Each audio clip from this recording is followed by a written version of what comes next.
المرأة حياة لا تقتل الحياة.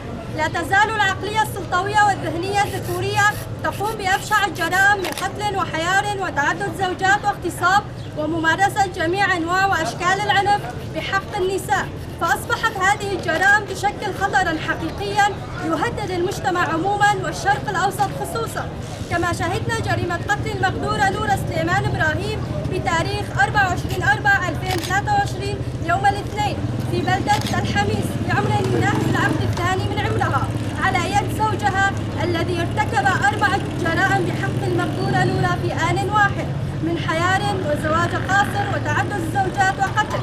مع العلم مثل هذه الجرائم تعد جرائم بحق الإنسانية لا يرضاها دين ولا مجتمع ولا قانون بحق المرأة الحرة التي تمثل نصف المجتمع وتربي النصف الآخر. نحن كمنظمة سارة لمناهضة العنف ضد المرأة في شمال وشرق سوريا وجميع التنظيمات النسائية ندين ونستنكر هذه الجريمة النكراء وبشدة التي أودت بحياة امرأة وحرمانها من حق الحياة والطفولة والأمومة في آن واحد.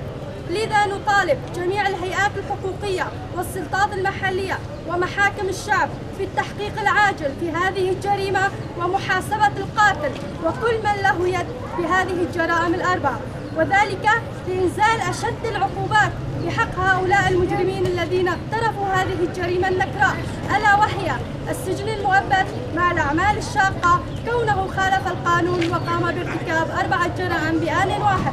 منظمة سارة لمناهضة العنف ضد المرأة 30/4/2023.